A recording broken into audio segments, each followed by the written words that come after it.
Hi everyone, welcome back to our channel Clear Concept. I am Raksha Khan and this is 7th day of a spoken class. In this video we will speak with past continuous tense.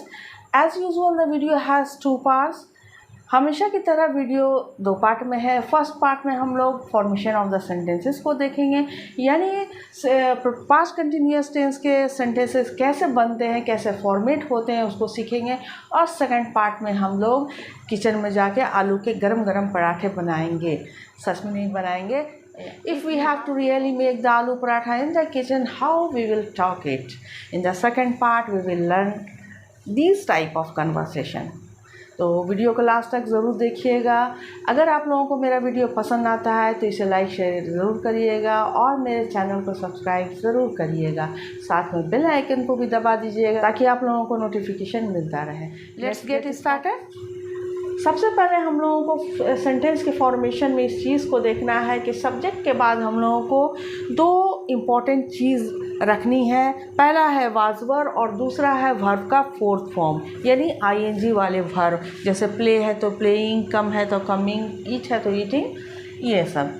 तो यानी कि ING जो है continuity बताता है, ये continuous tense है तो इसलिए हमको आईएनजी वाले वर्ब को लगाना है, यानी वर्ब के फोर्थ फॉर्म को लगाना है। तो चलिए स्टार्ट करते हैं।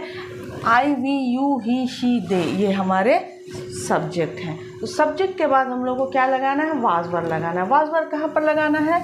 आई के साथ वाज, वी, यू और प्लूरल दे, प्लूरल के साथ लगाना है वर्ब, बाकी के साथ वाज लगाना है। इसको अभी देखेंगे तो समझ में आ जाएगा।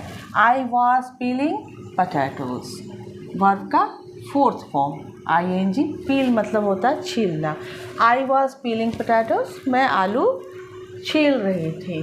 वी वर पीलिंग पोटैटोज, हम लोग आलू छील रहे थे। You were piling potatoes, he was peeling potatoes, she was peeling potatoes, they were piling potatoes.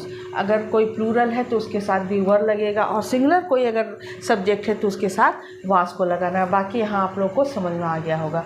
और अगर हम लोग निगेटिव सेंटेंसेस को बनाएंगे तो वेरी इजी, इसके बाद यानी कि ये जो ऑक्सिलरी वर्ब है वाज वर्ब, इसके बाद हम लोगों को नॉट का यूज़ कर लेना है। यहाँ पर बना हुआ है वाज नॉट, उसका कॉन्ट्रैक्शन में हम लोग बोलते हैं वाजंट, यहाँ पर लिखा हुआ है वाजंट। और वर नॉट को शॉर्ट में हम लोग बोलते हैं वरंट, जो कि इस तरह से लिखाएगा। तो वाज के बाद नॉट हमने लगाया, वर के बाद नॉट लगाया, बाकी सेम रहेगा, यानी कि वर्ब का फोर्थ फॉर्म रहेगा, उसके बाद ऑब्जेक्ट रहेगा। I wasn't cutting onion, we weren't cutting onion, you weren't chopping onion. Chopping और कटिंग सेम ही होता है, आप दोनों में से कुछ भी यूज़ कर सकते हैं। He wasn't talking on mobile, she wasn't talking on mobile, they weren't talking too much, यानी वे लोग बहुत ज़्यादा बात नहीं कर रहे थे। मीनिंग आप लोगों को आसानी से समझ में आ गया होगा।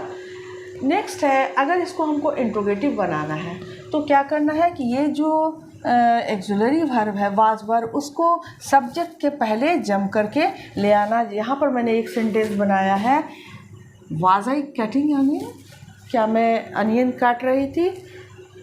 अब आप लोग खुद से ये सारे सेंटेंस को इंट्रोगेटिव बना लीजिए, यानी कि ये वाला जो है तो were we peeling potatoes, were you peeling potatoes, was he peeling potatoes, was she peeling potatoes, were they peeling potatoes, question marks लगा दीजिए, हो गया इंट्रोगेटिव सेंटेंस।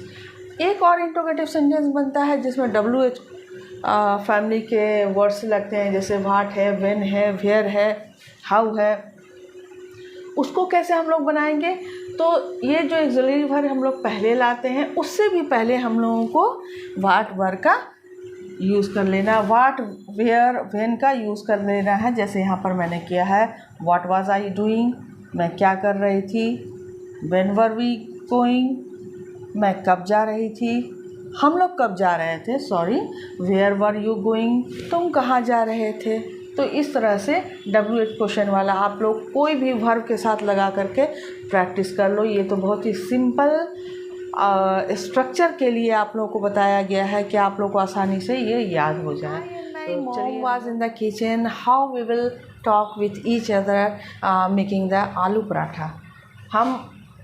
मैं और मेरी मम्मी किचन में है, आलू के पराठे बना रहे, तो किस तरह से हम लोग आपस में कन्वर्सेशन करेंगे.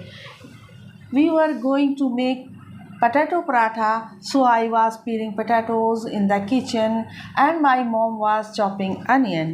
After kneading the dough, we started to make paratha. My mom was rolling paratha after filling mashed potato in the dough ball, and I was baking it, applying little bit ghee. The wind was blowing and we were enjoying a beautiful day eating hot and delicious potato paratha. चलिए discuss कर लेते हैं. सारे maximum sentences जो हैं वो past continuous tense के हैं, जो कि सब्जेक्ट के बाद हम लोग को वाज वर्ब का यूज़ करते हुए वर्ब का फोर्थ फॉर्म लगाना है, उसके बाद ही ऑब्जेक्ट लगाना है, जैसे यहाँ पर लगा हुआ है. तो ये सारे सेंटेंसेस के बेस पर ये कन्वर्सेशन है. We were going to make potato paratha. हम लोग पोटैटो पराठा, आलू के पराठे बनाने जा रहे थे. सब्जेक्ट वर्ब का सब्जेक्ट, उसके बाद वाज वर्ब का यूज़, वर्ब का fourth form. To make potatoes paratha यानी पोटैटो पराठा बनाने के लिए जा रहे थे. So I was peeling potato in the kitchen. यहाँ पे इन द किचन लिखा हुआ नहीं है, लेकिन यहाँ पर मैं लिख देती हूँ. आप चाहें तो लॉन्ग कर सकते हैं, ये लिख लीजिए in the kitchen. Sorry, full stop नहीं होगा. So I was peeling potatoes in the kitchen and my mom was chopping onion. इसलिए मैं किचन में आलू छील रही थी और मेरी मॉम जो है वो प्याज को चॉप कर रही थी. आप कटिंग का भी यूज़ कर सकते हैं, चॉपिंग का भी यूज़ कर सकते हैं. आफ्टर नीडिंग द डो, आटा गूंदने के बाद, डो कहते हैं गूंदे हुए आटे को. नीड का मतलब होता है गूंदना. आटा गूंदते हैं हम लोग, उसको कहते हैं knead. After kneading the dough यानी कि आटा गूंदने के बाद, we started to make paratha. हम लोग ने पराठा बनाना शुरू कर दिया. तो ये वाला जो टेंस है आप पिछले वीडियो में पढ़ चुके होंगे कि ये सिंपल पास्ट टेंस है. ये सब्जेक्ट है, सब्जेक्ट के बाद वर्ब का सेकंड फॉर्म है, तो ये सिंपल पास्ट है. We started to make paratha. हमने पराठा बनाना शुरू कर दिया. My mom was rolling paratha after filling mashed potato. मेरी मम्मी पराठा बेल रही थी after filling mashed potato. Mashed potato, mash कहते हैं चूरे हुए पोटैटो को, आलू चूर करके हम लोग जो भरते हैं. फिलिंग मैश्ड पोटैटो किस में फिल कर रहे थे? इन डो बॉल. डो बॉल यानी गुंदा हुआ जो आटा होता है उसका बॉल बना करके उसमें हम लोग फिल कर रहे थे मैश्ड पोटैटो. हम लोग नहीं कर रहे थे, sorry. My mom was rolling paratha after filling mashed potato in dough ball यानी कि आटा का जो लोई होता है उसमें फिल कर रही थी आलू, मैश किया हुआ आलू. And I was baking it applying little bit ghee. और मैं बेक कर रही थी. मम्मी पराठा बेल रही थी, mummy was rolling paratha and I was baking it, और मैं उसको बेक कर रही थी यानी सेक रही थी. अप्लाइंग लिटिल बिट घी, थोड़े घी लगा करके उसको बेक कर रही थी. The wind was blowing and we were enjoying a beautiful day. हवाएं चल रही थी और हम लोग इंजॉय कर रहे थे, एक खूबसूरत डे को इंजॉय कर रहे थे. Eating hot and delicious paratha, potato paratha यानी कि गरम गरम और मज़ेदार पराठा को खाते हुए हम लोग डे को इंजॉय कर रहे थे. The wind was blowing. The wind subject हो गया, वाज वर्ब जैसे यहाँ पर आप लोगों ने यूज़ किया वाज वर्ब, ये हो गया. उसके बाद वर्ब का फोर्थ फॉर्म. अगर सेंटेंस को और लॉन्ग करिए तो कैसे हो जाएगा? कितना भी लॉन्ग सेंटेंस रहे, लेकिन स्ट्रक्चर जो स्टार्ट होगा वो इसी तरह से होगा. सब्जेक्ट वाज वर्ब, वर्ब का फोर्थ फॉर्म, उसके बाद ऑब्जेक्ट. यहाँ पर ऑब्जेक्ट नहीं लिखा हुआ है, चलिए यहाँ पर ऑब्जेक्ट को ऐड कर देती हूँ.